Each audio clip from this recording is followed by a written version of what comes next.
C'est en 1778 qu'une colonie de Chinois, chassés de Mito et de Bien Hoa par l'invasion de Tyson, remonte le fleuve de Tan Binh et fonde une ville à laquelle le nom de Tai Nguyen est donné.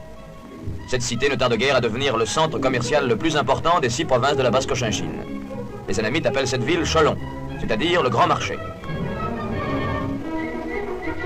Les magasins sont tenus par des Chinois s'il s'agit de gros négoces et par des femmes chinoises s'il s'agit de petits commerces.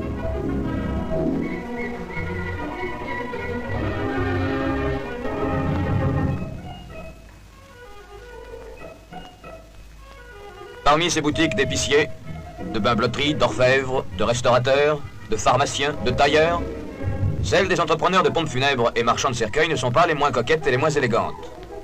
Chaque tenancier a son nom sur la porte, en caractères artistiquement peints en noir, rouge, bleu ou or.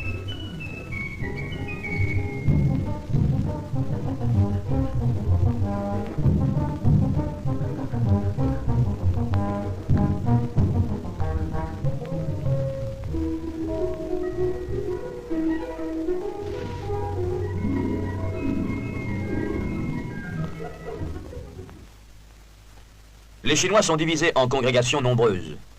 Les pagodes sont des constructions très répandues dans la ville. La pagode est un lieu sacré, richement orné et décoré.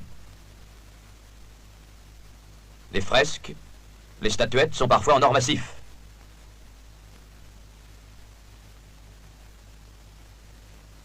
L'atmosphère y est lourde de vapeur d'encens. Les bonzes qui prient dans la pagode vivent des offrandes et de la charité des fidèles. Un quartier de Cholon tout entier travaille à la fabrication des bâtonnets d'encens.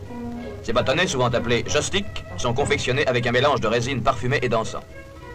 Ces petits objets de dévotion vont, sous des formes multicolores, approvisionner les magasins et garnir, dans chaque famille, riche ou pauvre, l'autel des ancêtres.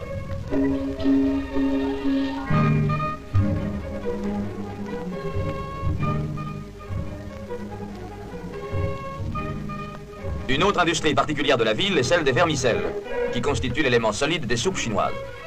Ils sont livrés sous des formes différentes, des qualités diverses, selon les modes de vie et les habitudes des différents clans.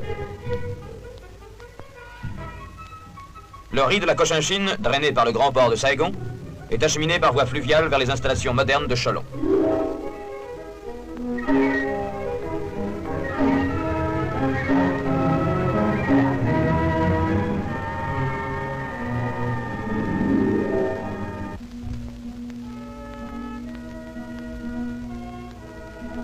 Les Chinois ont fait de Cholon un immense entrepôt vers lequel sont acheminés la majorité des produits de l'Indochine, transformant cette ville en une agglomération de première importance dans la vie économique du pays.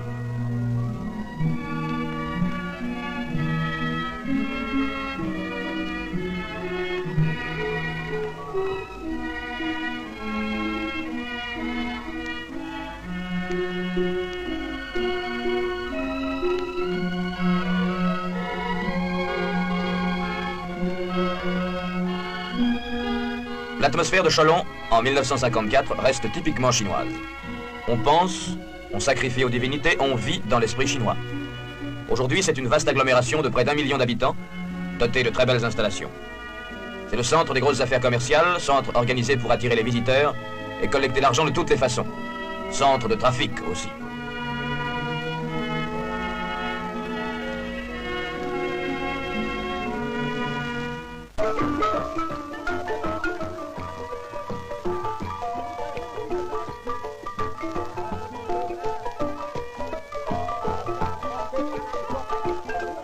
L'Indochine française est sillonnée par de nombreux fleuves. Le plus important est le Mékong, le père des eaux. Il prend sa source à 3000 mètres d'altitude, sur le plateau tibétain. Après avoir traversé la province chinoise de Sichuan et la partie ouest du Yunnan, il pénètre au Laos par la province des Sipsongphana, pays des 12 000 rizières. Il longe la Birmanie jusqu'à proximité de Kiengson, traverse une région accidentée dont certains sommets s'élèvent à 1500 mètres, franchit de nombreux rapides, se précipite à travers des défilés étroits, sauvages, puis s'élargit entre des rives pluriantes où s'abritent des villages d'apparence coquette.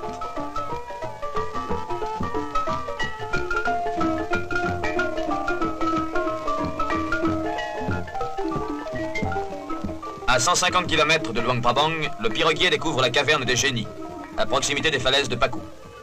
Cette grotte abrite les génies du Mékong.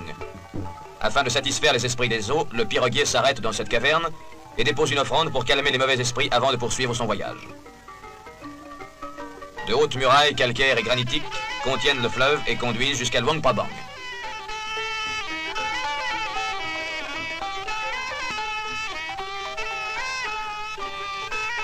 Dans cette ville du Haut-Laos, le Mékong s'étale sur 400 mètres de large. Luang Prabang fut, d'après la tradition, le premier État constitué par les Thaïs. C'est en 1665 que cette ville devient la capitale du royaume.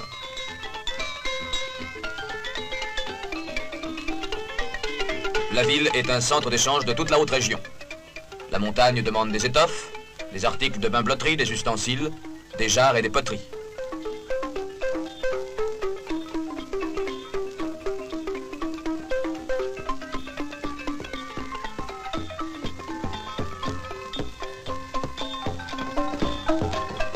Le sel marin, les saumures sont l'objet d'un trafic très ancien dans toute la montagne. En quittant Luang Prabang, le Mékong s'élargit progressivement.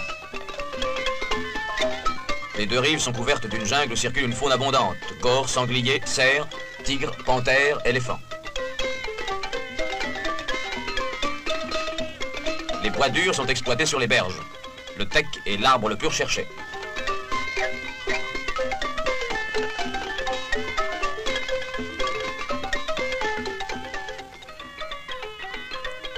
Les éléphants entravés poussent les billes de bois vers le Mékong et les précipitent dans les eaux du fleuve. Elles sont groupées en trains flottants et suivent le fil de l'eau jusqu'au chantier d'exploitation.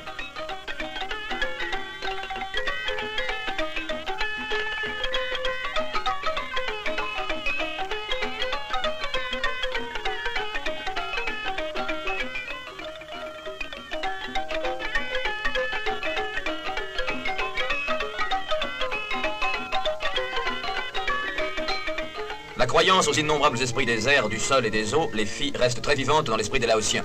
Certaines coutumes, comme les cérémonies du mariage, les danses des ancêtres, sont issues d'un passé lointain. Dans la salle commune de la maison, les parents sont réunis pour célébrer l'union des deux fiancés. L'officiant noue les poignets des jeunes gens avec un fil de coton, afin de réunir les deux âmes. Les paroles magiques sont prononcées. À l'extérieur, des dessins, des sabres de bois éloignent les mauvais esprits.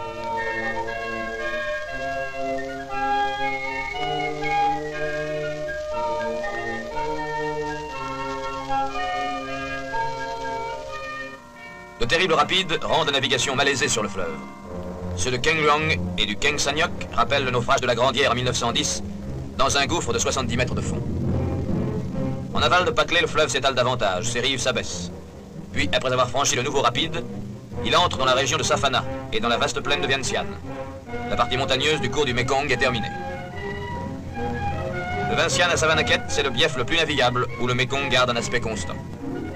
Il traverse de larges plaines cultivées aux riches villages plus nombreux du côté siamois que du côté laotien. La circulation est active tout le long du fleuve. Les pirogues laotiennes, les chaloupes à moteur siamoises ou françaises y sont nombreuses. Aux hautes eaux, des vapeurs de plus de 100 tonnes peuvent assurer le trafic. Malgré les difficultés de navigation, le Mékong demeure la grande voie commerciale du Laos. S'il n'est guère possible d'améliorer le parcours en raison de l'importance des travaux de dérochement à exécuter, son rendement pourra être accru par l'organisation de services fluviaux.